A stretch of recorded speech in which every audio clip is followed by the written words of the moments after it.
꼭 붙어야 한다. 이렇게 착한 사람이 떨어지면 안 되지. 감사합니다. 저는 이만 가보겠습니다. 할머니를 도와드린 뒤 도연에게 어떤 일이 생길지 아무도 예상하지 못했습니다. 면접 장소로 뛰어가는 길, 이 인생이 한순간에 달려있다는 것도 너무나 잘 알고 있었습니다. 지금 이 이야기를 듣고 계신 분들, 혹시 어디에 사시는 몇 살이신지, 그리고 지금 뭘 하면서 이 이야기를 듣고 계신지 댓글로 남겨주시면 정말 감사하겠습니다. 여러분의 응원이 큰 힘이 됩니다. 그날 새벽 4시 반, 알람이 울렸습니다. 방 안은 너무 추웠습니다. 이불 밖으로 손을 내미는 것조차 고통스러웠어요. 난방은 꺼져 있었습니다. 아니, 정확히는 제가 껐습니다.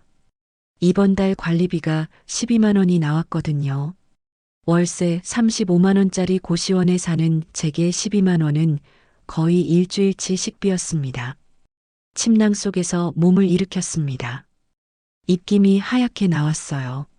창문에는 성에가 꽝꽝 얼어붙어 있었고 휴대폰 화면을 보니 영하 8도였습니다. 밖은 더 추웠겠죠. 일기예보에서는 체감온도 영하 15도라고 했으니까요. 손을 비벼봤습니다. 손가락 끝이 파랗게 질려 있었어요. 감각이 거의 없었습니다. 어젯밤에도 그저께 밤에도 지난 2주 내내 이렇게 지냈으니까요. 핸드크림을 발라도 손등이 트고 갈라졌습니다. 피가 배어나오는 상처도 있었어요. 하지만 오늘만큼은 달랐습니다. 오늘은 제 인생이 바뀔 수 있는 날이었으니까요. 씻으러 공용 화장실로 갔습니다. 복도는 더 추웠어요. 슬리퍼를 신은 발이 시린 바닥에 닿을 때마다 온몸에 전율이 흘렀습니다. 화장실 거울을 보니 얼굴이 창백했어요. 다크서클이 눈 밑까지 내려와 있었고 입술은 바짝 말라 있었습니다.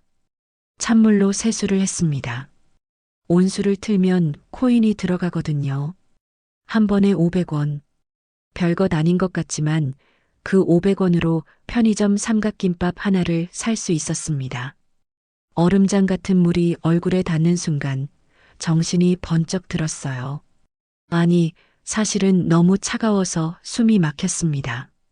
방으로 돌아와 정장을 꺼냈습니다. 3년 전 대학 졸업식 때 입었던 그 정장이었어요. 그때는 몸에 딱 맞았는데 지금은 어깨 부분이 헐렁했습니다. 살이 많이 빠진 거죠. 최근 몇 달 동안 하루 한 끼로 버텨왔으니까요. 셔츠를 입는데 손이 너무 시려서 단추를 채우기가 힘들었습니다. 손가락에 힘이 들어가지 않았어요. 세 번째 단추를 채우다가 손가락이 미끄러지면서 단추가 바닥에 떨어졌습니다. 무릎을 꿇고 바닥을 더듬어 찾았어요. 6평도 안 되는 좁은 방인데도 한참을 찾아야 했습니다. 손끝이 시려서 감각이 무뎌진 탓이었죠. 넥타이를 맸습니다. 아버지가 돌아가시기 전에 사주신 유일한 넥타이였어요. 남색 바탕에 은색 줄무늬가 들어간 단정한 디자인이었습니다. 매번 중요한 순간마다 이 넥타이를 맸어요. 취업 면접 볼 때도, 인턴 첫 출근 때도, 그리고 계약직 면접 볼 때도요. 하지만 번번이 떨어졌습니다. 이번에는 다를 거라고 스스로에게 말했습니다. 이번에는 정말 다를 거라고요. 가방을 챙겼습니다. 낡은 서류 가방 안에는 노트북과 프레젠테이션 자료, 그리고 포트폴리오가 들어 있었어요. 지난 한 달 동안 밤을 새워가며 준비한 것들이었습니다. 회사 홈페이지를 수십 번 읽었고 경쟁사 분석 자료를 직접 만들었으며 입사 후 3개월 계획까지 세밀하게 작성했습니다. 이 회사는 달랐습니다. 다른 곳들처럼 스펙만 보는 회사가 아니었어요. 실무 능력과 열정을 중요하게 여기는 곳이었죠. 그래서 저에게도 기회가 있다고 생각했습니다. 명문대를 나오지 않았고 토익 점수가 높지 않았지만 제가 가진 실무 경험과 절실한 만큼은 누구에게도 지지 않을 자신이 있었으니까요. 시계를 봤습니다. 새벽 5시 20분. 면접은 오전 9시였어요. 회사까지는 지하철로 1시간 반 정도 걸렸습니다. 하지만 일찍 출발하기로 했어요. 혹시 모를 지연이나 사고에 대비하기 위해서였죠. 늦으면 안 됐습니다. 단 1분도요. 패딩을 입었습니다. 5년 전에 산 저렴한 패딩이었는데 솜이 많이 빠져서 보온 효과가 별로 없었어요. 하지만 이것밖에 없었습니다. 목도리를 둘렀습니다. 어머니가 돌아가시기 전 마지막으로 뜨개질해 주신 목도리였어요. 곳곳이 해져 있었지만 버릴 수가 없었습니다. 장갑을 찾았습니다. 하지만 오른쪽 장갑이 보이지 않았어요. 어디다 뒀는지 기억이 나지 않았습니다. 방안을 뒤져봤지만 찾을 수가 없었죠. 결국 왼손에만 장갑을 끼고 나가기로 했습니다. 오른손은 주머니에 넣고 다니면 됐으니까요. 문을 열고 밖으로 나섰습니다. 바람이 얼굴을 때렸습니다. 칼날처럼 날카로운 바람이었어요. 눈을 제대로 뜰 수가 없었습니다. 고개를 숙이고 걸었어요. 새벽 거리는 텅 비어 있었습니다. 가로등 불빛만이 쓸쓸하게 거리를 비추고 있었죠. 지하철역까지는 도보로 15분 거리였습니다. 평소에는 10분이면 충분했지만 이렇게 추운 날에는 더 걸렸어요. 바람이 너무 강해서 앞으로 나아가기가 힘들었으니까요. 걷다가 편의점 앞을 지나쳤습니다. 환한 불빛이 유리창 너머로 새어나왔어요. 따뜻해 보였습니다. 안으로 들어가고 싶었어요. 뜨거운 커피라도 한 잔 사서 손을 녹이고 싶었습니다. 하지만 참았습니다. 지갑 안에는 교통카드에 충전할 돈과 점심값으로 쓸 5,000원밖에 없었으니까요. 신호등 앞에서 멈춰 섰습니다. 빨간불이었어요. 주변에 차가 한 대도 없었지만 저는 초록불을 기다렸습니다. 오늘만큼은 모든 게 완벽해야 했으니까요. 작은 실수도 사소한 위반도 용납할 수 없었습니다. 초록불이 켜지고 횡단보도를 건넜습니다. 그때였어요. 발밑에서 미끄러지는 느낌이 들었습니다. 블랙아이스였죠. 몸의 중심을 잡으려고 애썼지만 이미 늦었습니다. 그대로 넘어지고 말았어요. 무릎이 먼저 바닥에 부딪혔습니다. 날카로운 통증이 왔어요. 손바닥으로 바닥을 짚었습니다. 장갑을 끼지 않은 오른손이 차가운 아스팔트에 닿았죠. 찰과상이 생긴 게 느껴졌습니다. 일어나려고 했습니다. 하지만 무릎이 제대로 펴지지 않았어요. 통증이 심했거든요. 몇 초간 그 자리에 주저앉아 있었습니다. 숨을 고르며 통증이 가라앉기를 기다렸죠. 다행히 지나가는 사람이 없었습니다. 누가 봤다면 창피했을 거예요. 정장 차림으로 새벽 거리에 넘어져 있는 모습을요. 천천히 몸을 일으켰습니다. 바지 무릎 부분을 만져봤어요. 찢어지지는 않았습니다. 다행이었죠. 손바닥을 봤습니다. 피가 조금 났어요. 휴지로 닦아냈습니다. 상처가 꽤 깊었지만 어쩔 수 없었어요. 일단 면접장까지 가야 했으니까요. 다시 걷기 시작했습니다. 무릎이 쑤셨지만 참았어요. 절뚝거리지 않으려고 애썼습니다. 면접관 앞에서 상처를 보이고 싶지 않았거든요. 동정을 받고 싶지 않았습니다. 실력으로 인정받고 싶었어요. 지하철역에 도착했습니다. 계단을 내려가는데 무릎이 더 아팠어요. 난간을 잡고 천천히 내려갔습니다. 개찰구를 통과하고 플랫폼으로 갔죠.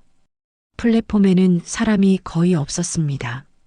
새벽 첫 차를 기다리는 사람 몇 명뿐이었어요.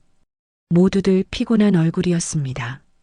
저처럼 절박한 표정을 짓고 있는 사람도 있었고요. 전광판을 봤습니다. 첫 차는 5분 후에 도착할 예정이었어요. 벤치에 앉고 싶었지만 한번 앉으면 일어나기 힘들 것 같아서 그냥 섰습니다. 무릎을 구부렸다 폈다 하며 통증을 달랬어요. 지하철이 들어왔습니다. 문이 열리고 안으로 들어갔어요. 좌석이 많이 비어 있었지만 앉지 않았습니다. 정장이 구겨질까봐 걱정됐거든요. 손잡이를 잡고 섰습니다. 차가 출발했습니다. 창밖으로 어두운 터널이 빠르게 지나갔어요. 유리창에 비친 제 얼굴을 봤습니다. 창백하고 지쳐 보였습니다. 하지만 눈빛만큼은 살아 있었어요. 포기하지 않았다는 증거였죠. 가방을 열어 프레젠테이션 자료를 꺼냈습니다. 마지막으로 한 번 더 검토하고 싶었거든요. 하지만 손이 너무 떨려서 제대로 집중할 수가 없었습니다. 추위 때문인지, 긴장 때문인지, 아니면 두 가지 다인지 알 수 없었어요. 자료를 다시 가방에 넣었습니다. 대신 눈을 감고 머릿속으로 프레젠테이션을 리허설했어요. 첫 멘트부터 마지막 인사까지 모든 흐름을 되짚어 봤습니다. 수백 번 연습했던 내용이었지만 오늘만큼은 한 번도 실수하면 안 됐으니까요. 지하철은 계속 달렸습니다. 역을 하나씩 지날 때마다 사람들이 조금씩 늘어났어요. 출근길 사람들이었죠. 모두들 무표정한 얼굴로 휴대폰만 들여다보고 있었습니다. 환승역에 도착했습니다.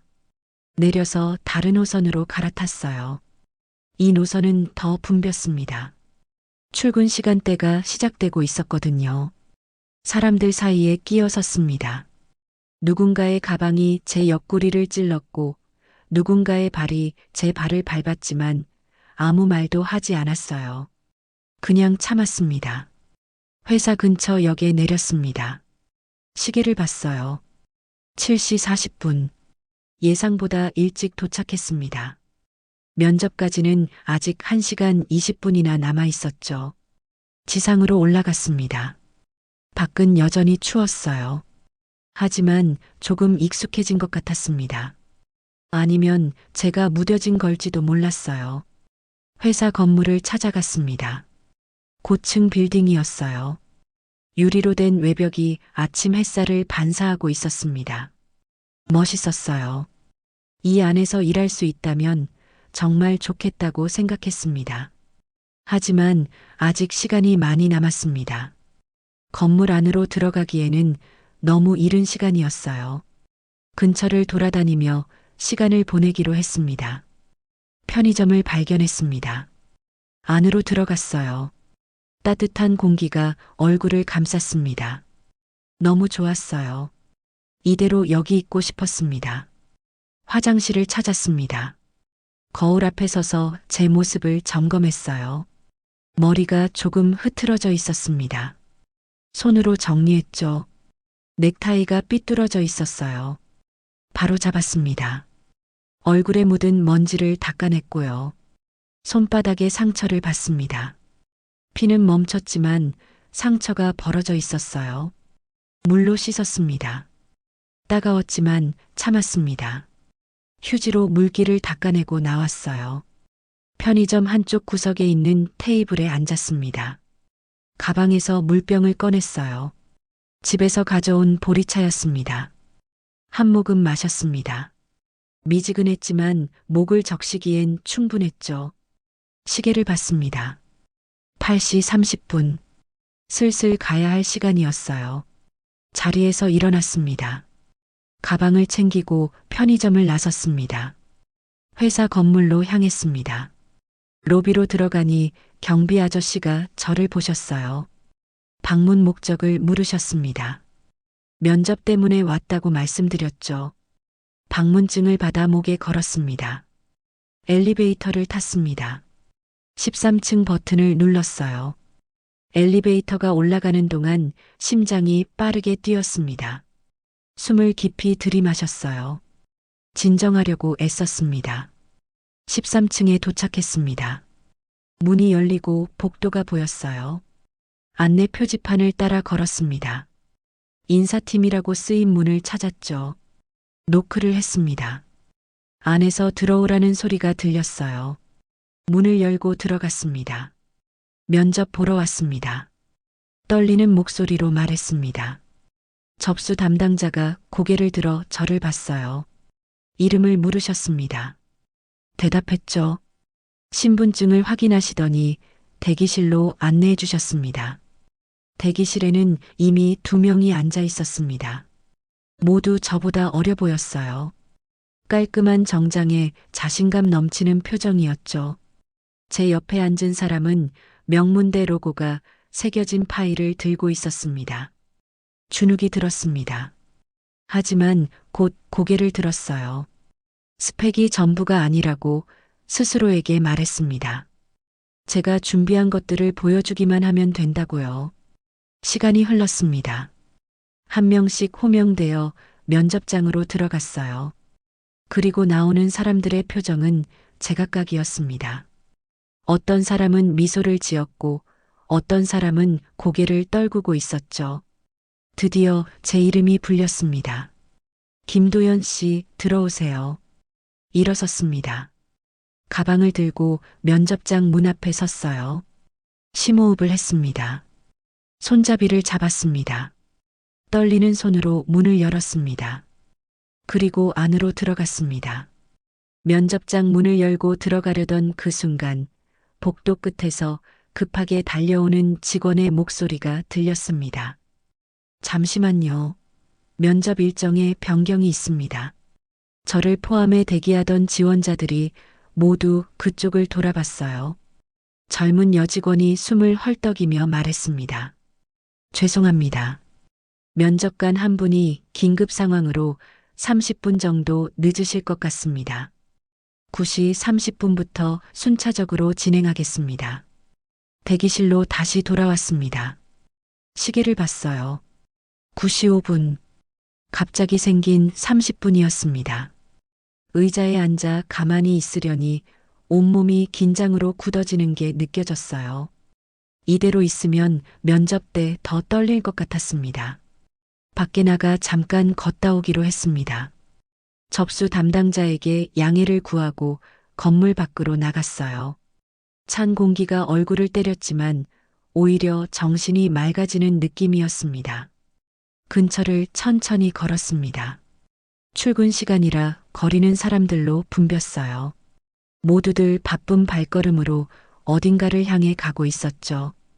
저도 곧 저들처럼 출근길에 오를 수 있을까요? 이 회사의 일원이 될 수 있을까요?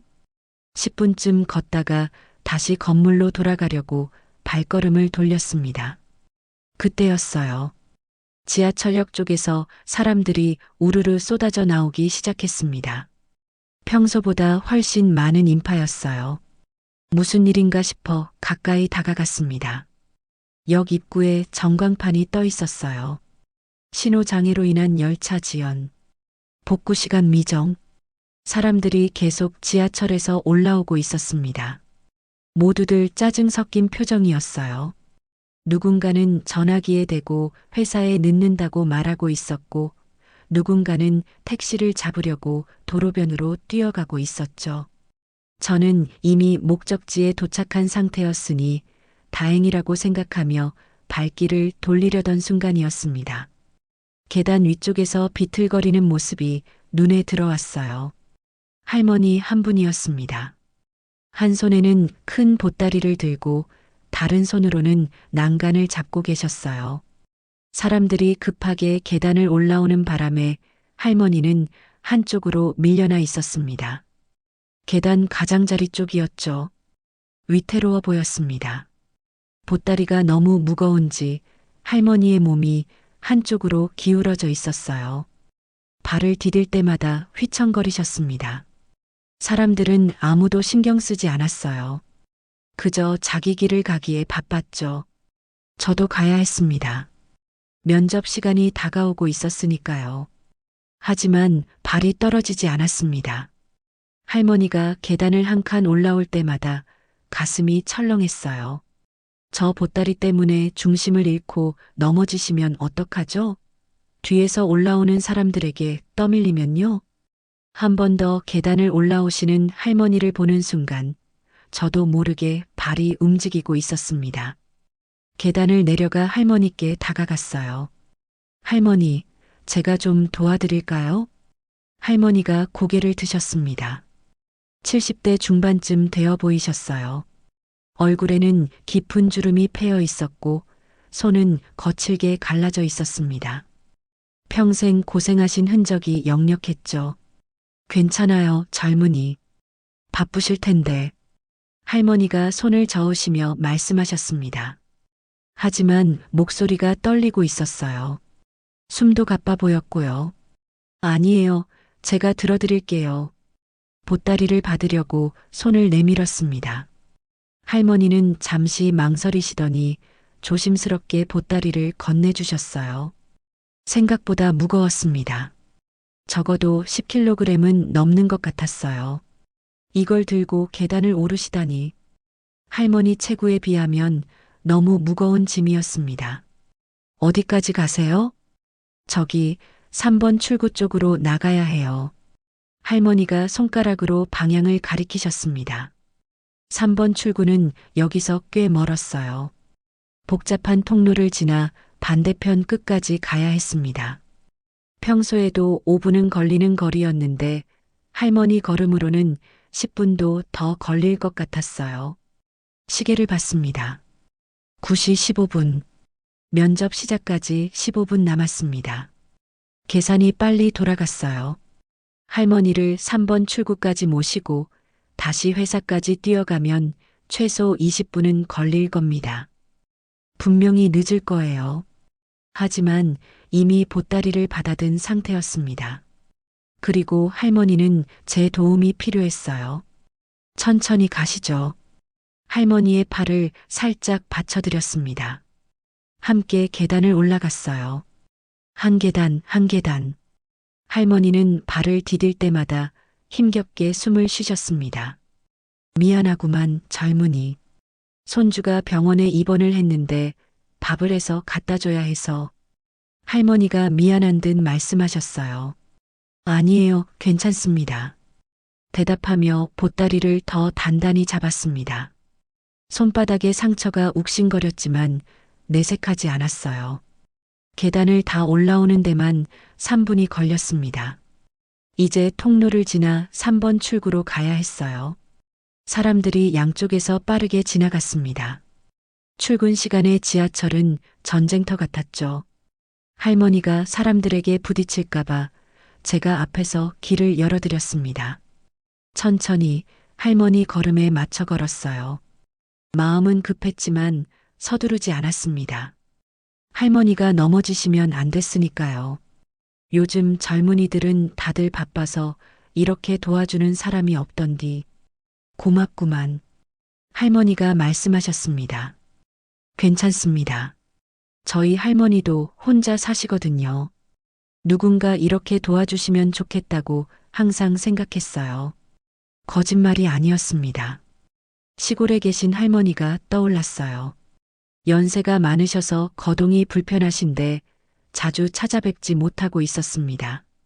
경제적 여유가 없어서요. 통로를 지나는 동안 시계를 자꾸 봤습니다. 9시 20분, 25분. 초침이 돌아가는 게 유난히 빠르게 느껴졌어요. 드디어 3번 출구가 보였습니다. 하지만 또 계단이 있었어요. 위로 올라가는 계단이었죠. 여기서 올라가시면 돼요? 그래요. 위에서 손주 아빠가 기다리고 있어요. 할머니가 고개를 끄덕이셨습니다. 계단을 함께 올라갔습니다. 보따리가 점점 더 무겁게 느껴졌어요. 팔이 저렸습니다. 하지만 내려놓을 수 없었죠. 지상에 도착했습니다. 찬바람이 불었지만 햇살이 따뜻했어요. 출구 앞에 중년 남자가 서 있었습니다. 할머니를 보자 달려왔어요. 어머니, 혼자 오시면 어떡해요. 제가 내려갈까 했는데. 이 젊은이가 도와줬어. 할머니가 저를 가리키시며 말씀하셨습니다. 남자가 저를 보더니 깊이 고개를 숙였어요. 정말 감사합니다. 요즘 같은 세상에 이렇게 친절하신 분이. 아니에요. 당연한 거죠. 보따리를 남자에게 건네주었습니다. 팔의 긴장이 풀리자 저릿저릿한 감각이 돌아왔어요. 정말 고맙구만, 젊은이. 무슨 일 하는 사람이요? 할머니가 물으셨습니다. 뭐라고 대답해야 할까요?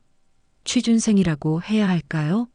아니면 그냥 회사원이라고 둘러대야 할까요? 면접 보러 가는 중이었어요. 솔직하게 말했습니다. 할머니의 얼굴이 놀라움으로 변했어요. 면접을? 그럼 바쁜디 왜 날 도와줬어? 괜찮습니다. 조금 늦더라도 괜찮아요. 웃으며 대답했습니다. 하지만 속으로는 조급했어요. 빨리 가야 했습니다. 꼭 붙어야 한디. 이렇게 착한 사람이 떨어지면 안 되지.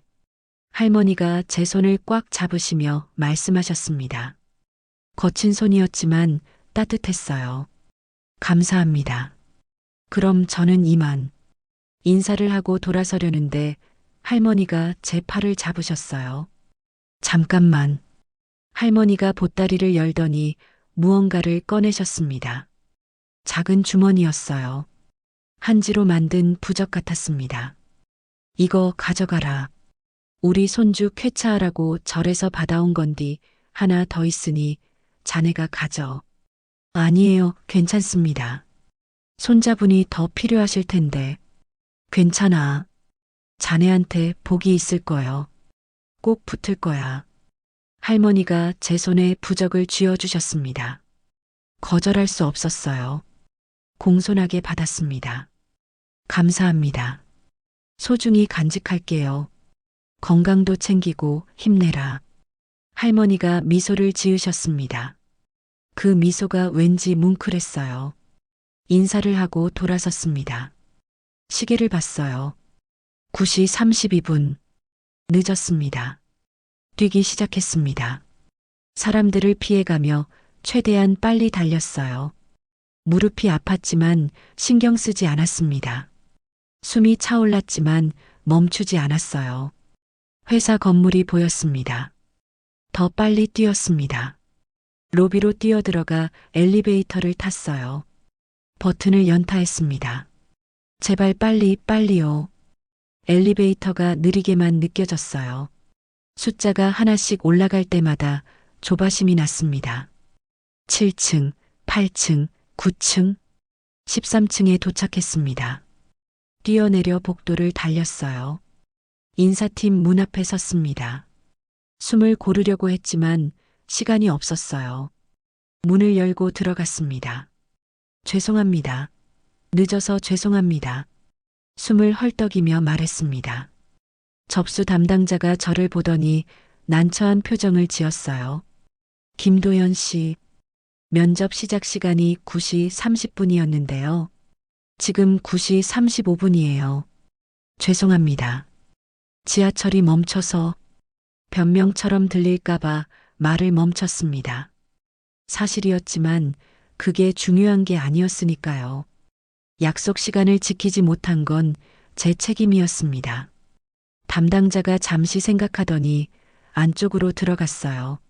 누군가와 이야기하는 소리가 들렸습니다.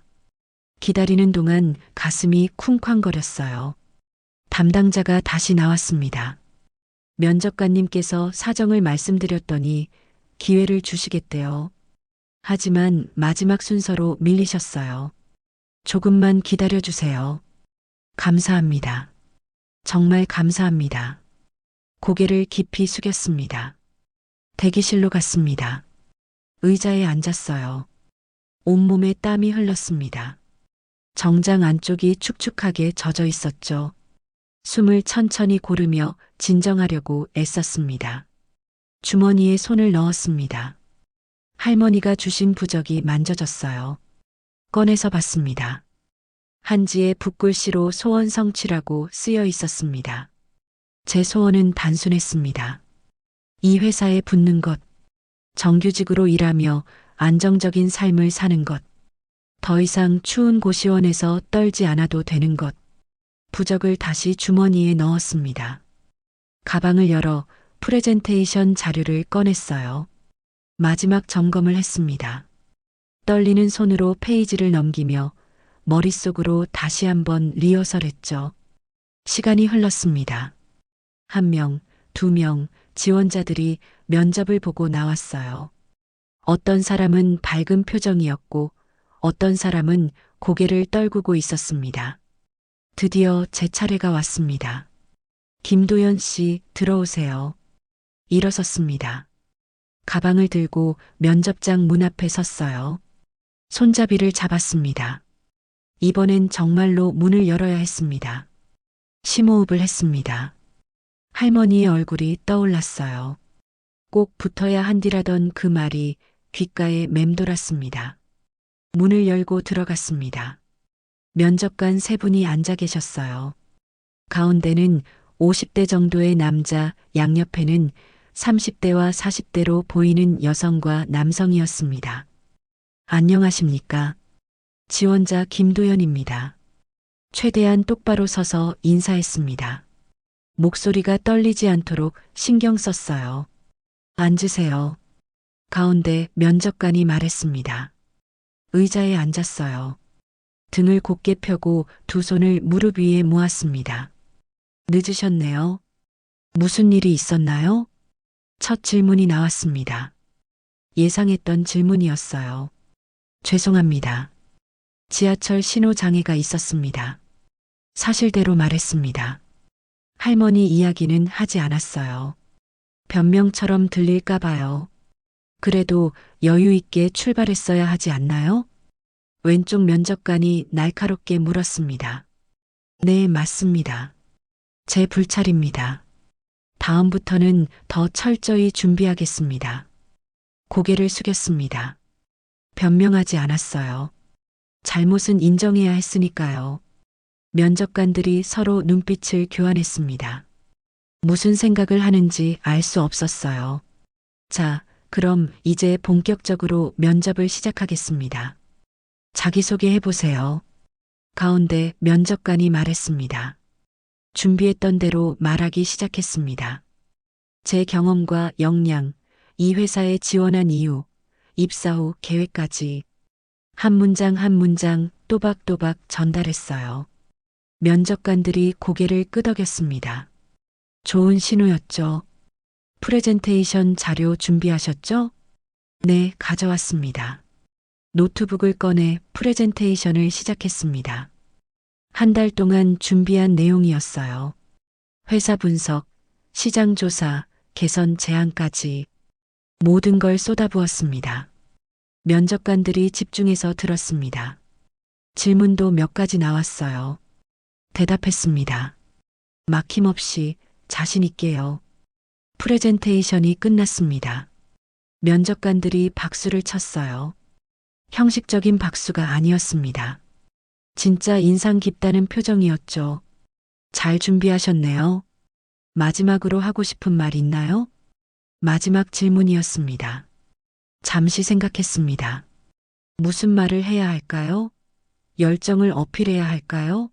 아니면 겸손하게 마무리해야 할까요? 그때 문득 오늘 아침이 떠올랐습니다. 얼어붙은 방, 트인 손, 넘어진 횡단보도, 그리고 할머니. 이번만 놓치면 정말 끝이에요. 솔직하게 말했습니다. 더 이상 꾸밀 수 없었어요. 저는 좋은 스펙이 없습니다. 좋은 학벌도 높은 토익 점수도 없어요. 하지만 이만큼 절실한 사람도 없을 겁니다. 목소리가 떨렸습니다. 저한테는 이 기회가 마지막입니다.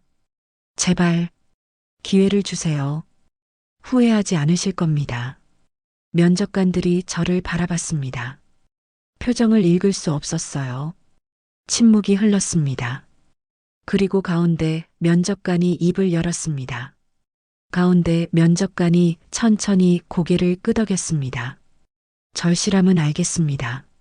하지만 우리 회사는 절실함만으로 사람을 뽑지 않아요. 차갑지는 않았지만 단호한 목소리였습니다. 실력과 태도, 그리고 책임감을 봅니다. 오늘 늦으신 것처럼 작은 실수가 회사 전체에 영향을 줄 수 있거든요. 가슴이 철렁 내려앉았습니다. 하지만 프레젠테이션은 정말 잘 준비하셨어요. 결과는 일주일 내로 연락드리겠습니다. 면접이 끝났습니다. 일어나 인사하고 문을 나왔어요. 다리에 힘이 풀렸습니다. 복도를 걸어 나오는데 온몸이 무거웠어요. 잘한 건지 못한 건지 알 수 없었습니다. 프레젠테이션은 좋았지만 늦은 게 결정적이었을지도 몰랐죠. 엘리베이터를 타고 1층으로 내려왔습니다. 로비를 지나 밖으로 나갔어요. 바람이 불었습니다. 아까보다 더 세졌어요. 하늘을 봤습니다. 먹구름이 몰려오고 있었어요. 눈이 올 것 같았습니다. 휴대폰으로 날씨를 확인했죠. 오후부터 폭설 예보가 떠 있었습니다. 집으로 돌아가야 했습니다. 하지만 발이 떨어지지 않았어요. 면접 결과가 계속 머릿속을 맴돌았습니다. 잘했을까요? 떨어진 걸까요? 근처 카페를 발견했습니다. 들어가고 싶었어요. 따뜻한 커피 한 잔 마시며 생각을 정리하고 싶었습니다. 하지만 지갑을 열어보니 5,000원밖에 없었어요. 커피 한 잔 값도 안 됐습니다. 그냥 걷기로 했습니다. 목적지 없이 그냥 걸었어요. 생각을 비우고 싶었습니다. 1시간쯤 걸었을까요? 어느새 낯선 동네에 와 있었습니다. 주택가였어요. 조용하고 한적한 곳이었죠. 그때 눈이 내리기 시작했습니다. 처음엔 가볍게 날렸어요. 하지만 점점 굵어졌습니다. 금세 눈보라로 변했죠. 황급히 주변을 둘러봤습니다. 눈을 피할 곳을 찾아야 했어요. 버스 정류장이 보였습니다. 뛰어갔어요. 정류장 지붕 아래로 들어갔습니다. 하지만 바람이 옆으로 불어와서 눈을 완전히 피할 수는 없었어요. 옷이 젖기 시작했습니다. 다른 사람들도 몇 명 있었습니다. 모두들 갑작스러운 눈보라에 당황한 표정이었어요. 누군가는 전화로 택시를 불렀고 누군가는 우산을 펼쳤습니다. 저는 우산이 없었습니다. 아침에 챙기지 못했거든요. 날씨가 추웠지 눈이 올 거라는 예보는 못 봤으니까요. 눈은 더 거세졌습니다. 앞이 보이지 않을 정도였어요. 이런 날씨에 움직이는 건 위험했습니다. 휴대폰으로 날씨를 다시 확인했습니다. 폭설주의보가 발령됐어요. 최소 이 시간은 계속될 거라고 했습니다. 이 시간을 여기서 기다릴 수는 없었어요. 추위에 얼어 죽을 것 같았습니다. 움직여야 했습니다. 정류장을 나섰습니다. 눈보라가 얼굴을 때렸어요. 눈을 제대로 뜰 수가 없었습니다. 고개를 숙이고 걸었습니다. 지하철역을 찾아야 했어요. 휴대폰 지도를 켰습니다. 가장 가까운 역은 여기서 1.5km 떨어진 곳이었죠. 평소 같으면 20분이면 가는 거리였지만 이 날씨에는 40분도 더 걸릴 것 같았습니다. 걷기 시작했습니다. 한 발 한 발 내디딜 때마다 신발 속으로 눈이 들어왔어요. 발이 축축하게 젖었습니다. 차가웠어요. 옷도 점점 젖어갔습니다. 정장 재킷이 물을 먹어 무거워졌어요. 바지도 마찬가지였죠. 온몸이 젖어가는 게 느껴졌습니다. 추웠습니다. 너무 추웠어요. 온몸이 떨렸습니다. 이를 악물고 걸었습니다. 중간에 멈춰 섰습니다. 숨을 고르기 위해서였어요. 뒤를 돌아봤습니다. 제가 걸어온 발자국이 눈에 금방 덮여 사라지고 있었어요. 계속 가야 했습니다. 멈추면 안 됐습니다. 다시 걷기 시작했습니다. 하지만 몇 걸음 가지 못하고 다시 멈췄어요. 무릎이 아팠습니다. 아침에 넘어지면서 다친 곳이었죠. 눈보라 속을 걷느라 무리가 간 것 같았습니다. 주저앉고 싶었습니다. 하지만 참았어요. 앉으면 안 됐습니다. 일어서지 못할 것 같았으니까요. 천천히, 아주 천천히 걸었습니다. 무릎을 최대한 구부리지 않으려고 애썼어요. 절뚝거리는 걸음이었지만 멈추지 않았습니다. 마침내 지하철역이 보였습니다. 계단을 내려갔어요. 따뜻한 공기가 반겼습니다. 안도의 한숨이 나왔죠. 화장실을 찾았습니다. 거울을 봤어요. 처참했습니다. 머리는 눈에 젖어 흐트러져 있었어요. 얼굴은 파랗게 질려 있었고 입술은 보라색으로 변해 있었습니다. 정장은 물기를 머금어 축 처져 있었죠. 바지에서는 물이 뚝뚝 떨어지고 있었습니다. 휴지로 물기를 닦아냈습니다. 하지만 소용없었어요. 옷 자체가 다 젖어 있었으니까요. 핸드 드라이어로 말리려고 했습니다. 하지만 이것도 별 효과가 없었죠. 그냥 이대로 가야 했습니다. 교통카드를 찍고 플랫폼으로 내려갔습니다. 사람들이 저를 쳐다봤어요. 흠뻑 젖은 모습이 이상해 보였겠죠. 시선을 피했습니다. 지하철을 탔습니다. 구석 자리에 섰어요. 앉으면 물이 의자에 묻을 것 같았습니다. 손잡이를 잡았습니다. 물기가 손잡이를 타고 흘러내렸어요. 옆에 선 사람이 슬쩍 비켜났습니다. 제 젖은 옷 때문이었겠죠. 미안했습니다. 하지만 어쩔 수 없었어요. 집에 도착했습니다. 고시원 문을 열고 들어갔어요. 복도를 지나는데 관리인 아저씨가 저를 보셨습니다. 이런, 비라도 맞았어요? 눈이요.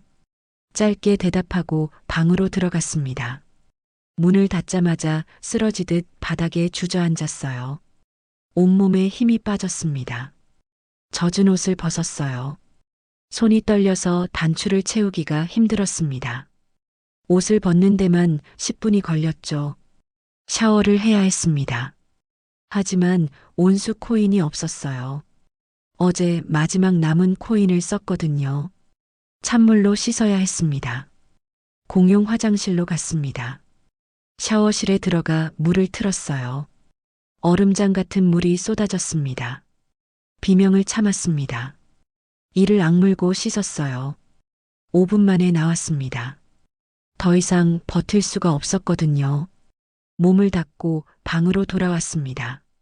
침낭 속으로 들어갔습니다. 이불을 뒤집어 쓰고 웅크렸어요. 온몸이 떨렸습니다. 추위 때문인지 아니면 다른 이유 때문인지 알 수 없었습니다. 휴대폰을 봤습니다. 메시지가 하나 와 있었어요. 모르는 번호였습니다. 열어봤죠. 김도연님, 오늘 면접 관련해서 추가 확인 사항이 있습니다. 내일 오전 10시에 다시 한번 방문해 주시겠습니까? 회사에서 온 메시지였습니다. 추가 면접? 아니면 떨어졌다는 통보? 무슨 의미인지 알 수 없었어요. 답장을 보냈습니다. 네, 알겠습니다. 휴대폰을 내려놓았습니다. 천장을 봤어요. 금이가 있는 천장이었습니다. 3년 전 이곳에 처음 들어왔을 때부터 있던 금이었죠. 3년이 지났습니다. 하지만 아무것도 나아진 게 없었어요. 여전히 같은 방에서 같은 천장을 보고 있었습니다. 눈을 감았습니다. 오늘 하루가 주마등처럼 스쳐 지나갔어요. 얼어붙은 새벽, 넘어진 횡단보도, 할머니, 늦은 면접, 눈보라. 모든 게 꼬였습니다. 완벽하게 준비했다고 생각했는데 결국 아무것도 제대로 되지 않았어요. 그래도 내일이 있었습니다. 마지막 기회가 하나 더 남아 있었죠. 잠들려고 애썼습니다. 하지만 잠이 오지 않았어요. 추위 때문이었습니다. 난방을 켤 수 없었거든요. 새벽까지 뒤척였습니다. 한숨도 자지 못했어요. 다음 날 아침 알람이 울렸습니다. 4시 반이었어요. 어제와 같은 시간이었죠. 몸을 일으켰습니다. 온몸이 쑤셨어요. 감기라도 걸린 것 같았습니다. 목이 아팠고 머리가 무거웠죠. 하지만 갈 수밖에 없었습니다. 씻으러 갔습니다. 어제처럼 찬물로 세수했어요. 정신이 들었습니다. 옷을 입었습니다. 어제 입었던 정장은 아직 다 마르지 않았어요. 다른 옷이 없었습니다. 조금 축축한 상태로 입어야 했죠. 집을 나섰습니다. 밖은 여전히 추웠지만 어제보다는 바람이 약했어요. 눈도 그쳤습니다. 지하철을 탔습니다. 어제와 같은 노선이었어요. 어제와 같은 시간에 같은 목적지로 가고 있었습니다. 하지만 뭔가 달랐습니다. 어제는 희망이 있었어요. 오늘은 불안만 가득했죠. 회사에 도착했습니다. 건물로 들어갔어요. 로비를 지나 엘리베이터를 탔습니다. 13층에서 내렸습니다. 인사팀 문을 열고 들어갔어요. 김도연 씨죠? 잠시만 기다려주세요. 접수 담당자가 말했습니다. 5분쯤 기다렸을까요? 한 남자가 나왔습니다. 어제 면접을 봤던 면접관 중 한 명이었어요. 이쪽으로 오시죠. 따라갔습니다. 어제와 다른 방이었어요. 작은 회의실이었죠. 들어가니 어제 봤던 3명의 면접관이 모두 앉아 있었습니다. 앉으세요. 앉았습니다. 긴장됐어요. 가운데 면접관이 입을 열었습니다. 어제 면접 후에 저희가 몇 가지 확인한 게 있습니다. 무슨 말인지 알 수 없었어요. 어제 늦으신 이유가 지하철 신호장애라고 하셨죠? 네, 맞습니다. 그런데 저희가 확인해 보니 그 시간대에 지하철 신호장애가 있긴 했지만 김도연 씨가 타신 노선은 아니었습니다. 가슴이 철렁했습니다. 그리고 CCTV를 확인했는데 김도연 씨가 9시 15분에 저희 건물 앞에 계셨더군요. 그런데 9시 35분에 도착하셨어요. 그 20분 동안 어디 계셨습니까? 말문이 막혔습니다. 사실을 말해야 했습니다. 할머니를 도와드렸다고, 그래서 늦었다고요. 저는 할머니 한 분을 도와드렸습니다. 왼쪽 면접관이 미간을 찌푸렸습니다. 할머니요? 네, 지하철역에서 무거운 짐을 들고 계셔서 제가 도와드렸습니다. 침묵이 흘렀습니다. 오른쪽 면접관이 말했습니다. 그게 사실입니까? 네, 사실입니다. 증명할 수 있나요? 증명? 어떻게 증명하죠? 할머니 연락처도 없었고 사진도 찍지 않았어요. 증명은 어렵습니다. 하지만 사실입니다. 가운데 면접관이 한숨을 쉬었습니다. 김도연 씨, 솔직히 말씀드리겠습니다. 저희는 그 이야기를 믿기 어렵습니다. 하지만 중요한 면접 시간에 모르는 할머니를 도와주느라 20분을 지체하셨다? 그게 상식적으로 말이 됩니까? 왼쪽 면접관이 날카롭게 물었습니다. 저희가 보기엔 자기 관리 부족입니다. 시간 관리를 못하신 거예요. 그리고 그걸 할머니 운운하며 변명하시는 것 같습니다. 가슴이 답답했습니다. 변명이 아닙니다. 정말 김도연 씨. 가운데 면접관이 손을 들어 제 말을 막았습니다. 어제 프레젠테이션은 정말 좋았습니다. 실력도 있으시고요. 하지만 우리 회사는 책임감 있는 사람을 원합니다. 약속 시간을 지키지 못하고 그것에 대해 납득하기 어려운 변명을 하시는 분과는 함께 일하기 어렵습니다. 오른쪽 면접관이 덧붙였습니다. 게다가 오늘 보니 옷도 제대로 관리하지 못하셨네요. 축축하게 젖은 정장을 입고 오시다니. 이것도 자기 관리 부족입니다. 할 말이 없었습니다. 사실이었으니까요. 옷은 정말 젖어 있었고 시간도 정말 늦었으니까요. 하지만 이유가 있었습니다.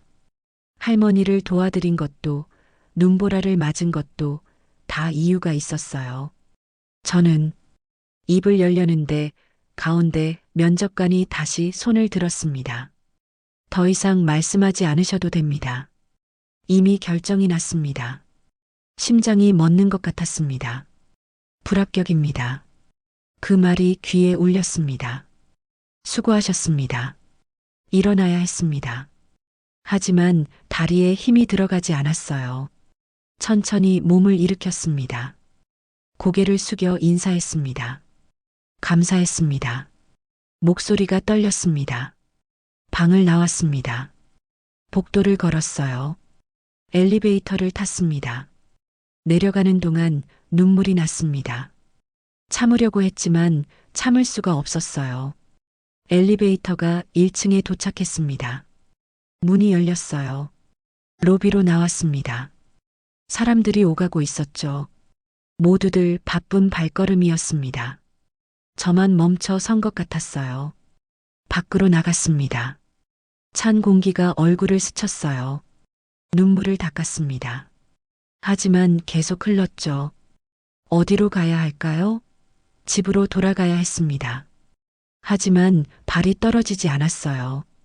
근처 공원으로 갔습니다. 벤치에 앉았어요.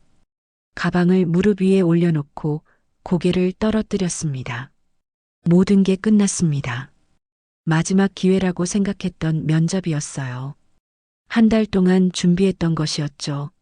하지만 결과는 불합격이었습니다. 할머니를 도와드린 게 잘못이었을까요? 아니, 잘못이 아니었습니다. 그건 옳은 일이었어요. 하지만 그 옳은 일 때문에 제 기회를 잃었습니다.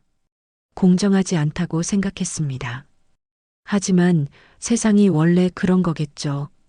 공정하지 않은 게 당연한 거였습니다.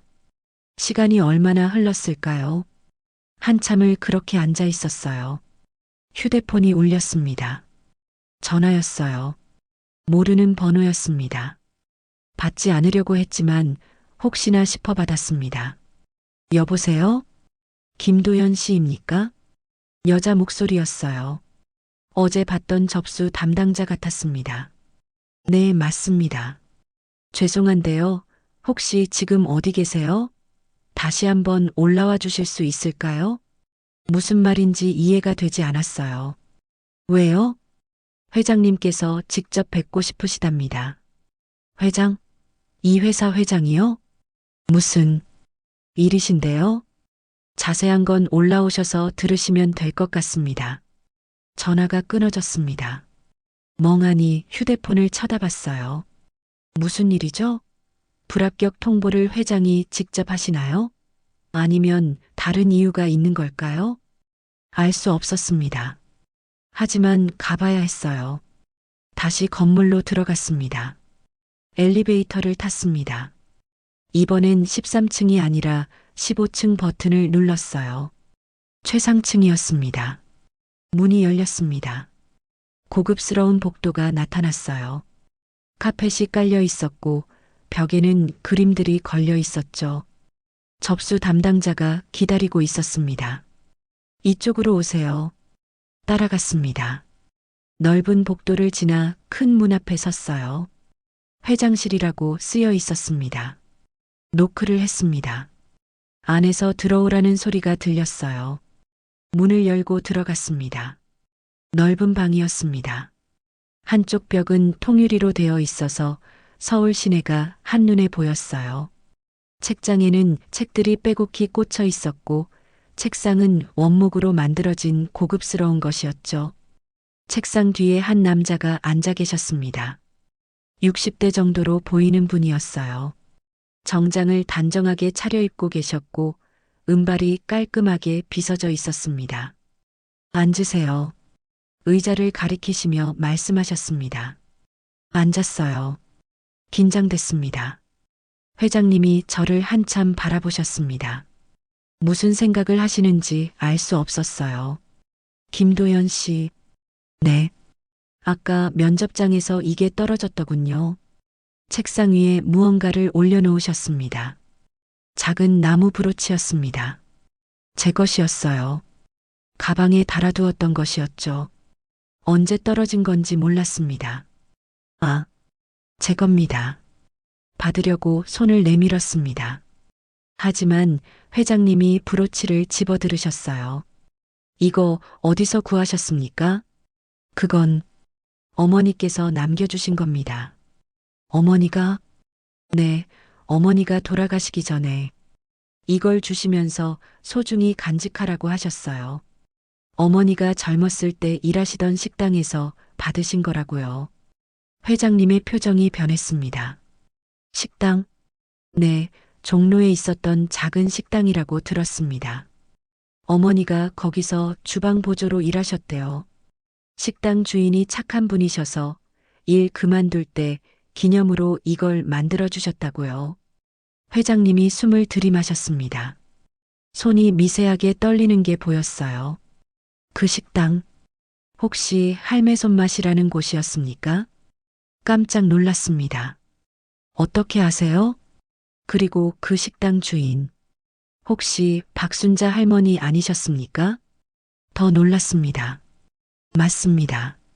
제가 어제 도와드린 분이 바로 그분이셨어요. 할머니께서 손자가 병원에 입원했다고. 회장님이 책상을 짚고 일어서셨습니다. 창가로 걸어가셨어요. 한참을 밖을 내다보시더니 천천히 말씀하셨습니다. 그 식당이 나를 살린 곳입니다. 네, 30년 전 일이죠. 나는 그때 25이었습니다. 대학을 간신히 졸업하고 취업도 안 되고 집안 형편도 어려워서 끼니를 거르는 날이 많았어요. 회장님의 목소리가 낮아졌습니다. 어느 겨울날이었습니다. 며칠을 굶었는데 길을 걷다가 쓰러졌어요. 그때 박순자 할머니가 절 발견하셨죠. 자기 식당으로 데려가서 밥을 먹이셨습니다. 저는 가만히 들었습니다. 그 후로 몇 달 동안 할머니는 내게 공짜로 밥을 주셨어요. 돈을 내겠다고 했지만 받지 않으셨죠. 나중에 성공하면 그때 갚으라고 하셨습니다. 회장님이 돌아보셨습니다. 눈가가 촉촉해져 있었어요. 그 밥 덕분에 나는 버틸 수 있었습니다. 다시 힘을 내서 이력서를 돌렸고 작은 회사에 들어갔죠. 거기서 열심히 일했고 결국 이 회사를 세웠습니다. 그럼 할머니를 찾으려고 했습니다. 은혜를 갚고 싶었어요. 하지만 식당은 이미 문을 닫았고 할머니도 연락이 닿지 않았죠. 몇 년을 찾았지만 실패했습니다. 회장님이 브로치를 들어 보이셨습니다. 할머니가 내게도 이걸 주셨어요. 식당 문 닫을 때 마지막으로 만나서 이걸 주시면서 힘내라고 하셨죠. 나는 그걸 지금도 간직하고 있습니다.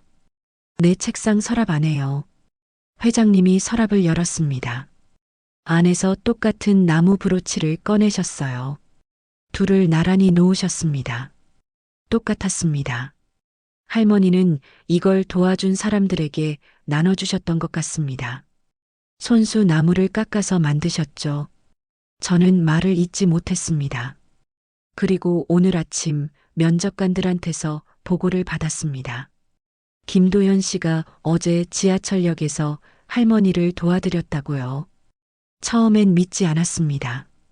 하지만 직접 확인해 보니 회장님이 휴대폰을 꺼내셨습니다. 영상을 틀어 보여주셨어요. 지하철역 CCTV 영상이었습니다. 제가 할머니를 도와드리는 장면이 찍혀 있었어요. 보따리를 들어드리고 팔을 받쳐드리고 천천히 함께 걸어가는 모습이었죠. 박순자 할머니가 맞더군요. 내가 30년 동안 찾던 그분이었습니다. 회장님의 목소리가 떨렸습니다.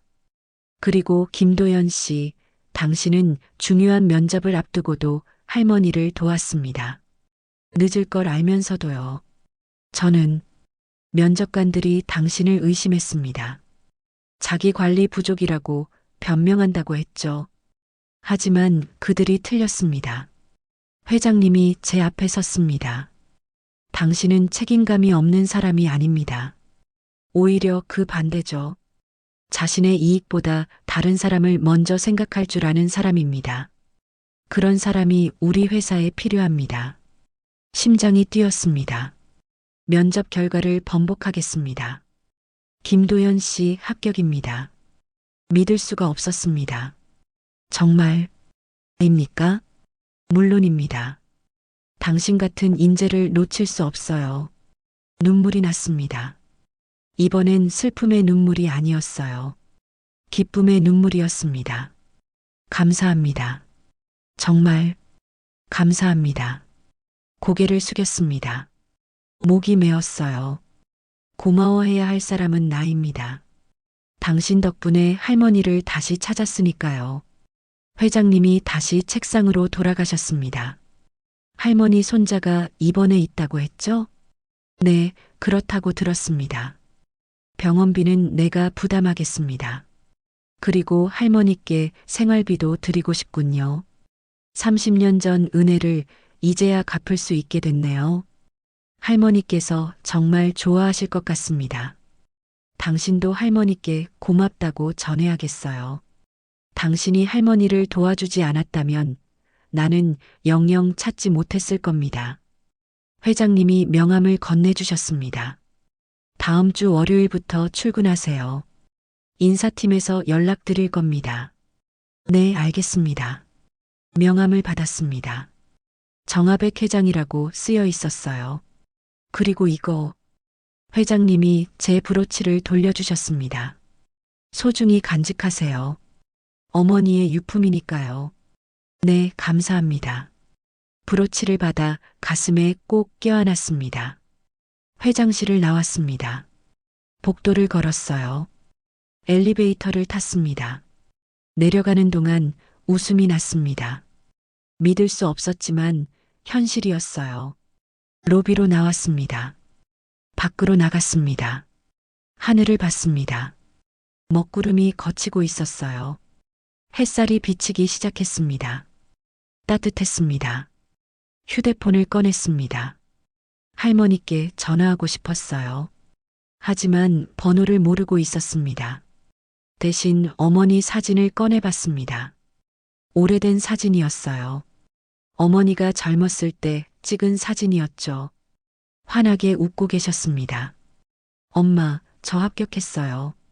작게 속삭였습니다. 바람이 불었습니다. 따뜻한 바람이었어요. 어머니가 웃고 있는 것 같았습니다. 집으로 돌아가는 길이었습니다. 지하철을 탔어요. 이번엔 서 있지 않았습니다. 앉았죠. 창밖을 봤습니다. 터널이 빠르게 지나갔어요. 하지만 이번엔 어둡게 느껴지지 않았습니다. 역에서 내렸습니다.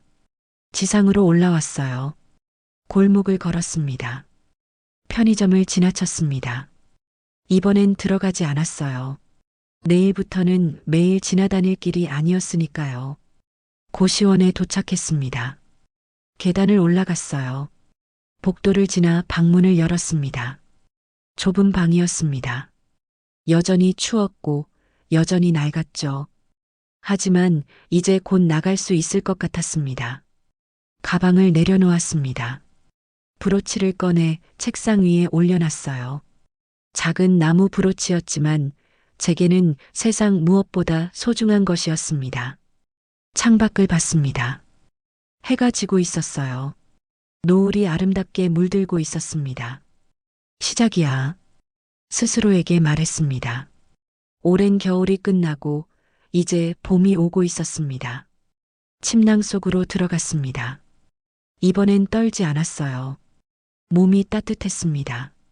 눈을 감았습니다. 이번엔 잠이 왔어요. 편안한 잠이었습니다. 다음 날 아침 일찍 일어났습니다. 밖은 여전히 추웠지만 기분이 좋았어요. 씻으러 갔습니다. 이번에도 찬물이었지만 견딜만 했습니다. 옷을 입었습니다. 정장이 아니라 평소 옷이었어요. 출근할 때 입을 새 옷을 사야겠다고 생각했습니다. 밖으로 나갔습니다. 햇살이 밝았어요. 지하철역으로 걸어갔습니다. 어제 할머니를 도와드렸던 그곳이었죠. 3번 출구로 갔습니다. 할머니를 찾아뵙고 싶었어요. 하지만 할머니는 안 계셨습니다. 당연했죠. 매일 같은 시간에 같은 곳에 계실 리 없었으니까요. 대신 근처를 걸어다니며 할머니가 말씀하셨던 병원을 찾았습니다. 몇 군데를 돌아다녔어요. 세 번째 병원에서 할머니를 만났습니다. 복도 벤치에 앉아 계셨어요. 피곤한 표정이셨지만 어제보다는 나아 보이셨습니다. 할머니, 다가가 인사했습니다. 할머니가 고개를 드셨어요. 저를 보시더니 놀라셨습니다. 아, 어제 그 젊은이. 네, 기억하세요? 당연하지. 어제 면접 본다던 젊은이 아이가. 할머니가 웃으셨습니다. 면접은 어떻게 됐어? 붙었어요. 그래, 잘 됐구만. 할머니가 제 손을 잡으셨습니다. 손자분은 괜찮으세요? 응, 많이 나아졌어. 의사 선생님이 곧 퇴원할 수 있다고 하시더라고. 다행이네요. 자네 덕분이요. 자네가 도와주지 않았으면 그날 늦었을 거야. 아니에요. 당연한 거였어요. 할머니가 제 손을 꼭 쥐셨습니다. 착한 사람은 복을 받는 법이요. 자네가 그래. 할머니, 사실 할머니께서 저한테 더 큰 복을 주셨어요. 할머니가 고개를 갸우뚱하셨습니다. 무슨 소리요? 제가 합격한 회사 회장님이 할머니를 찾고 계셨대요. 30년 동안요. 할머니의 눈이 커졌습니다. 회장님이 누군디? 정하백 회장님이요. 예전에 할머니 식당에서 하백이? 할머니가 벌떡 일어서셨습니다. 하백이가 회장이 됐다고? 네, 그분이 지금 큰 회사 회장님이세요. 할머니의 눈에 눈물이 맺혔습니다. 그 어린 친구가 그렇게 됐구만. 회장님께서 할머니께 정말 감사하다고 하셨어요. 그리고 손잡은 병원비랑 생활비를 도와드리고 싶으시대요. 할머니가 고개를 저으셨습니다. 아니야, 그런 거 필요 없어. 하백이가 잘 됐다는 것만으로도 충분해. 하지만 내가 그때 밥을 준 건 보답을 바라서가 아니었어. 그냥 굶은 사람 보면 밥 줘야 하는 거 아이가. 당연한 거지. 할머니의 말씀이 가슴에 와닿았습니다. 할머니, 감사합니다. 정말 감사합니다. 고개를 숙였습니다. 자네가 뭘 고마워해? 내가 고맙지. 하백이를 찾아줘서 할머니가 제 어깨를 토닥이셨습니다. 착하게 살 거라.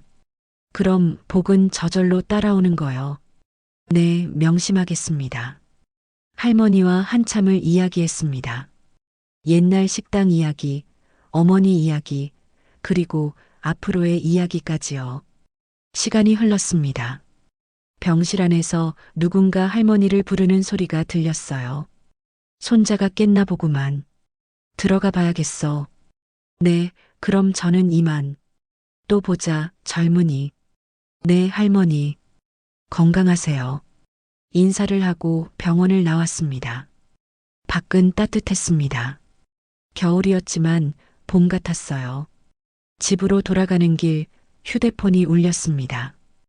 회사에서 온 문자였어요. 출근 일정 및 준비사항 안내드립니다.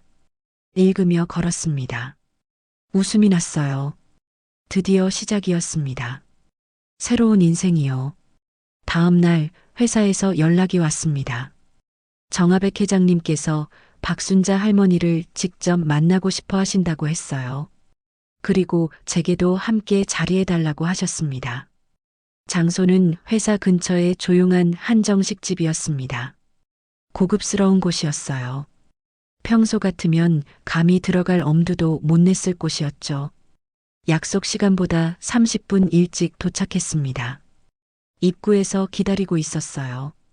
회장님이 먼저 오셨습니다. 운전기사와 함께였죠. 김도연 씨, 일찍 오셨네요. 네, 회장님. 할머니는 제가 모시고 오기로 했습니다. 곧 도착하실 겁니다. 말을 마치자마자 택시 한 대가 섰습니다. 문이 열리고 할머니가 내리셨어요. 평소보다 단정한 옷을 입고 계셨습니다. 할머니, 다가가 부축해드렸습니다. 이런 좋은 데까지 오라고 하니 미안하구만. 아니에요, 할머니. 이쪽으로 오세요. 회장님 쪽으로 모셔갔습니다. 회장님과 할머니가 마주 보셨습니다. 30년이 흘렀습니다. 둘 다 많이 늙으셨을 거예요. 하지만 서로를 알아보는 데는 1초도 걸리지 않았습니다. 하백이, 할머니의 목소리가 떨렸습니다. 할머니, 회장님의 눈에 눈물이 맺혔어요. 두 분이 서로를 껴안으셨습니다. 한참을 그렇게 있었어요. 말없이 그저 서로를 끌어안고 계셨습니다. 저는 조금 떨어져서 지켜봤습니다. 눈시울이 뜨거워졌어요. 할머니, 정말 오랜만입니다. 찾고 또 찾았는데 회장님의 목소리가 흔들렸습니다. 나도 자네가 잘 지내는지 궁금했어. 그런데 이렇게 잘 됐구만. 할머니 덕분입니다. 할머니가 아니었으면 저는 여기 없었을 겁니다. 아이고, 무슨 소리여. 자네가 워낙 똑똑하고 착해서 잘 된 거제. 두 분이 웃으셨습니다. 눈물 섞인 웃음이었어요. 안으로 들어갔습니다. 예약된 룸으로 안내받았죠. 조용하고 아늑한 공간이었습니다. 자리에 앉았습니다. 회장님과 할머니가 마주 앉으시고 저는 옆자리에 앉았어요. 주문은 제가 하겠습니다. 회장님이 메뉴판을 보시더니 코스 요리를 주문하셨습니다. 음식이 나오기 전 회장님이 입을 여셨습니다. 할머니, 그동안 어떻게 지내셨어요? 그냥 이렇게 저렇게 살았지. 식당은 10년 전에 접었어. 나이가 들어서 더는 못하겠더라고. 식당 접으신 후에는 집에서 쉬다가 가끔 손주들 봐주고 그랬지. 근데 요즘은 몸이 예전 같지 않아서. 할머니가 쓸쓸하게 웃으셨습니다. 손자가 아파서 병원비가 많이 들었을 텐데요. 응, 좀 그랬어. 근데 뭐 어떻게든 되더라고. 회장님이 봉투를 하나 꺼내셨습니다. 할머니, 이거 받아주세요. 이게 뭔디? 병원비입니다. 그리고 앞으로 생활비도 매달 드리겠습니다. 할머니가 손을 저으셨습니다. 아니야, 안 돼. 자네 돈을 내가 왜 받아? 할머니께서 30년 전에 저를 살려주셨잖아요.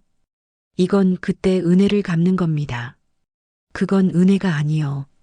그냥 사람이 사람한테 해야 할 일을 한 거제. 할머니가 단호하게 말씀하셨습니다. 회장님이 난처한 표정을 지으셨어요. 저도 끼어들어야 할지 말아야 할지 몰랐습니다. 그때 할머니가 말씀하셨습니다. 하배가, 내가 자네한테 밥을 준 건 보답을 바라서가 아니었어. 자네가 굶고 있길래 그냥 밥을 준 거야. 그게 다요. 하지만 돈은 안 받을 거야. 대신 할머니가 회장님을 보셨습니다. 이 젊은이 김도연이 말이여. 이 친구 잘 챙겨줘라. 이 친구도 나처럼 자네를 도와준 거 아이가. 회장님이 저를 보셨습니다. 물론입니다. 김도연 씨는 우리 회사의 소중한 인재가 될 겁니다. 그럼 됐어. 그게 내가 받을 보답이요. 할머니가 환하게 웃으셨습니다. 음식이 나왔습니다. 정갈하고 맛있어 보이는 요리들이었어요. 함께 식사를 했습니다. 회장님과 할머니는 옛날 이야기를 나누셨어요. 30년 전 식당 이야기, 그때 만났던 사람들 이야기, 그리고 그 후의 인생 이야기까지요. 저는 가만히 들으며 밥을 먹었습니다. 두 분의 이야기를 듣는 것만으로도 감동적이었어요. 도연아, 할머니가 저를 부르셨습니다. 네, 할머니. 자네 어머니 이야기 좀 들었어. 우리 식당에서 일했었다며? 네, 주방 보조로 일하셨다고 들었습니다. 이름이 뭐였더라? 아, 김미선 씨? 깜짝 놀랐습니다. 네, 맞습니다. 어떻게 아세요? 기억나네. 참 부지런하고 착한 아이였어. 그 친구가 자네 어머니였구만. 할머니가 제 손을 잡으셨습니다. 미선이가 돌아가셨다며? 네, 5년 전에. 목이 메었습니다. 안 됐구만. 좋은 사람이었는데. 할머니의 눈에도 눈물이 맺혔어요. 할머니, 어머니가 그 브로치를 제게 주셨어요. 할머니께서 만들어주신 거라고 했어요. 그래, 미선이가 그걸 간직하고 있었구만. 어머니는 그걸 항상 소중히 여기셨어요. 힘들 때마다 그걸 보면서 힘을 냈다고 하셨어요. 미선이도, 하백이도, 그리고 자네도 다들 착한 사람들이요. 할머니가 우리를 번갈아 보시며 말씀하셨습니다. 사람이 사람을 돕는 게 당연한 거야. 그게 세상을 살아가는 방법이지. 회장님이 고개를 끄덕이셨습니다. 맞습니다, 할머니. 그래서 제가 김도연 씨를 뽑은 겁니다. 회장님이 저를 보셨어요. 면접관들은 김도연 씨가 시간 약속을 지키지 못했다고, 자기 관리가 부족하다고 했습니다. 하지만 저는 달리 봤어요. 회장님, 김도연 씨는 자기 이익보다 다른 사람을 먼저 생각했습니다. 중요한 면접을 앞두고도 할머니를 외면하지 않았어요. 그게 진짜 실력입니다. 가슴이 뜨거워졌습니다. 사람을 향한 선택, 그게 진정한 실력이에요. 스펙이나 능력도 중요하지만 사람됨이 더 중요합니다. 김도연 씨는 그걸 보여줬어요. 감사합니다, 회장님. 고개를 숙였습니다. 그러니까 우리 회사에서 그 진정한 실력을 마음껏 발휘해 주세요. 기대하겠습니다. 최선을 다하겠습니다. 할머니가 우리를 보시며 흐뭇하게 웃으셨습니다. 보기 좋구만. 너희들 같은 사람들이 있으니까 세상이 아직 살만한 거요. 식사가 끝났습니다. 밖으로 나왔어요. 해가 지고 있었습니다. 할머니, 제가 집까지 모셔다 드릴게요. 아니야, 괜찮아. 택시 타고 가면 돼. 아닙니다. 제 차로 모셔다 드리겠습니다. 회장님이 말씀하셨습니다. 에이고, 미안하구만. 천만에요, 할머니. 회장님의 차에 함께 탔습니다. 할머니 댁으로 향했어요. 차 안에서 회장님이 말씀하셨습니다. 할머니, 그리고 김도연 씨, 우리 매달 한 번씩 이렇게 만나는 게 어떨까요? 매달이요? 네, 함께 식사하면서 이야기 나누고 싶습니다. 가족처럼요. 할머니가 고개를 끄덕이셨습니다. 좋지. 나도 너희들 보고 싶을 것 같구만. 저도 좋습니다. 제가 대답했습니다. 그럼 다음 달 이맘때 또 만나요. 할머니 댁에 도착했습니다. 작은 빌라였어요. 낡았지만 깔끔했습니다. 할머니를 배웅하고 다시 차에 탔습니다. 이번엔 제 집으로 가는 길이었어요. 김도연 씨, 회장님이 말씀하셨습니다. 네, 회장님. 지금 사는 곳이 고시원이라고 들었습니다. 네, 그렇습니다. 부끄러웠습니다. 회사 기숙사가 있습니다. 새로 지은 곳이라 시설이 좋아요. 거기로 옮기는 게 어떨까요? 정말요? 물론입니다. 신입사원들에게 제공하는 복지예요. 감사합니다. 드디어 추운 고시원을 벗어날 수 있게 됐습니다.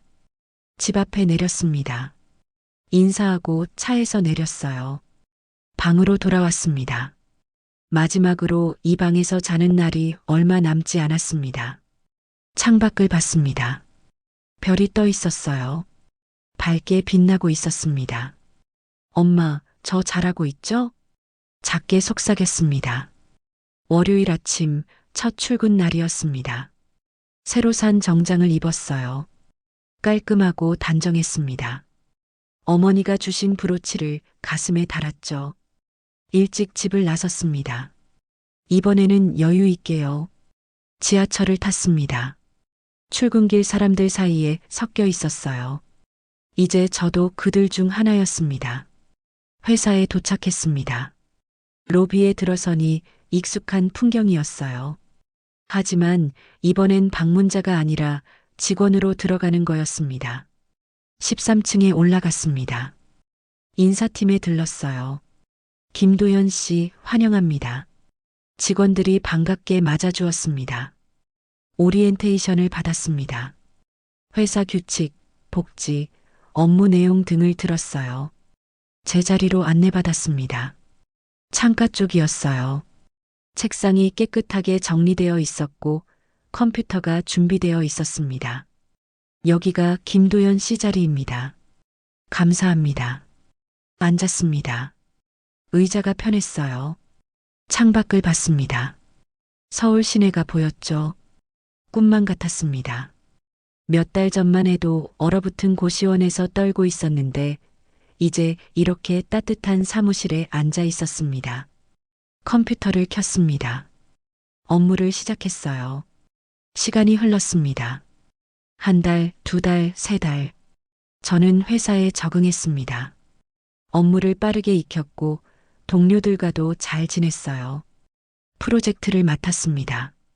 처음엔 작은 프로젝트였지만 점점 큰 일을 맡게 됐죠.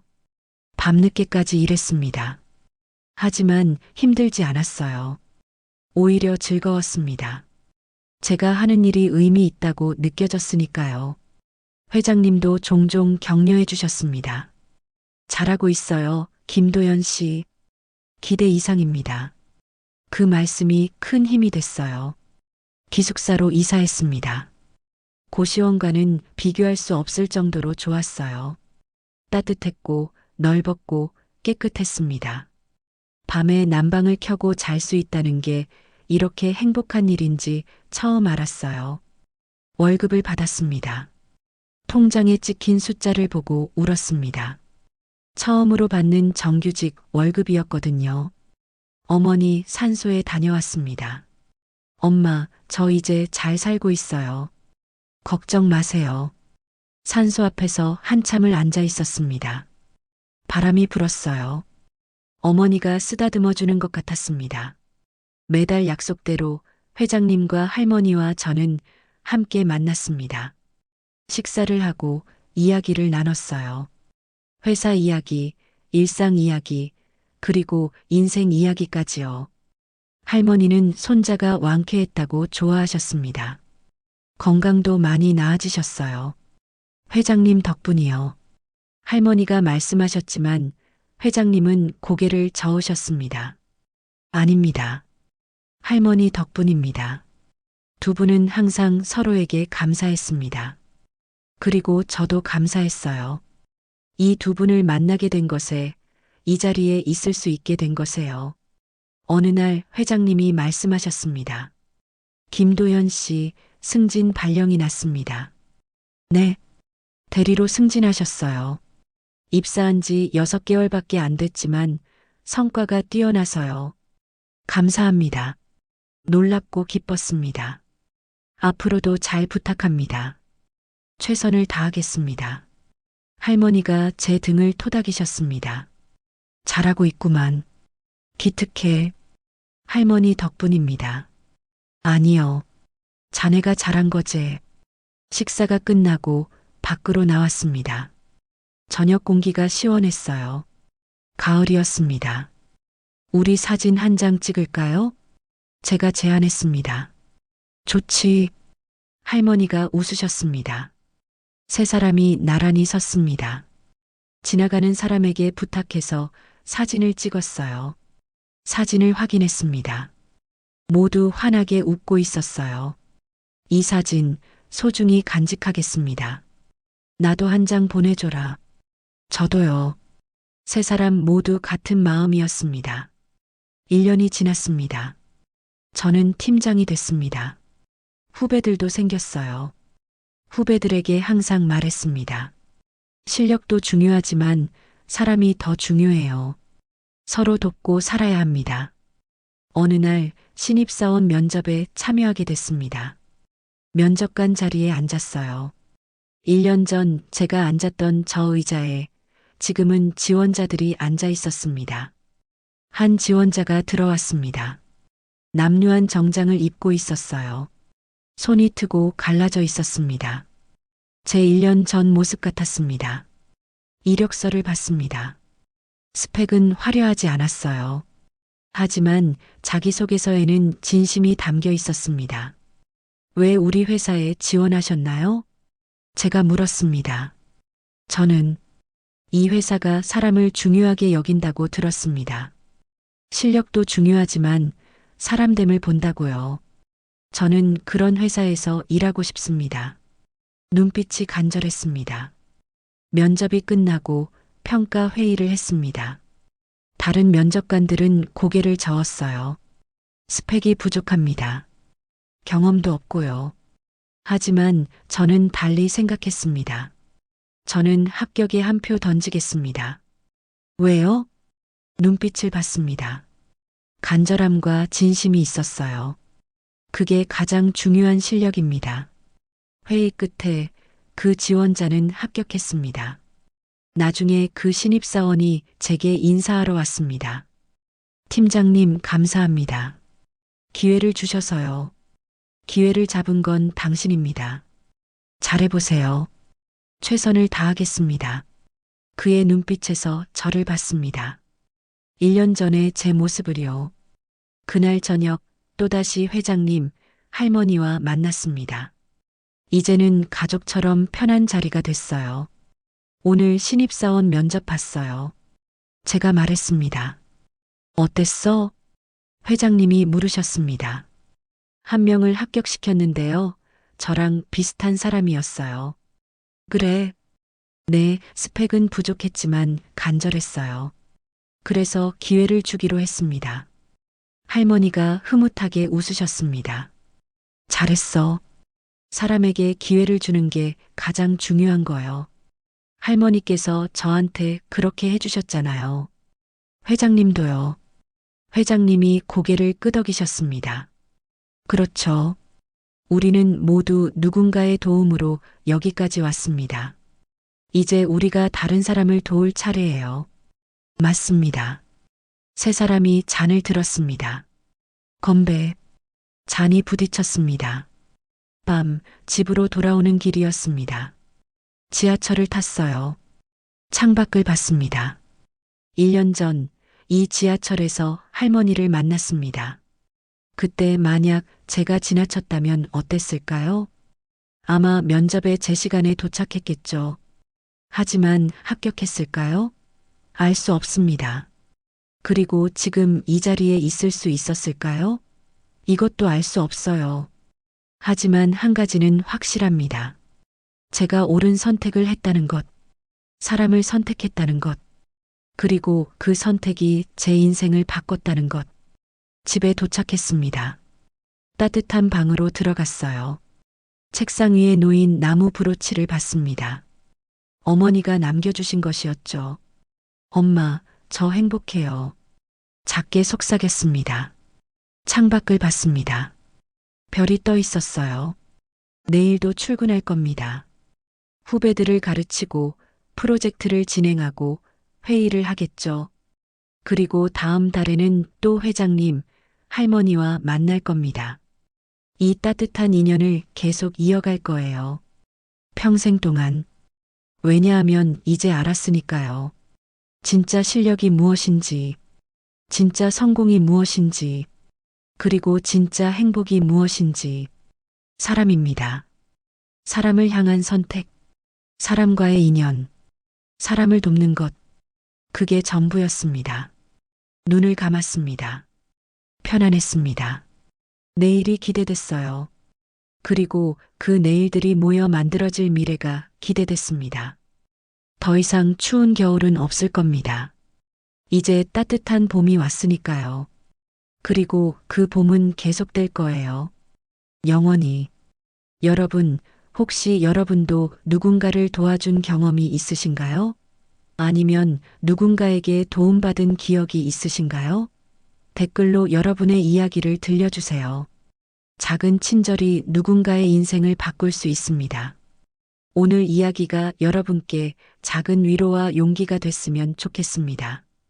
들어주셔서 감사합니다.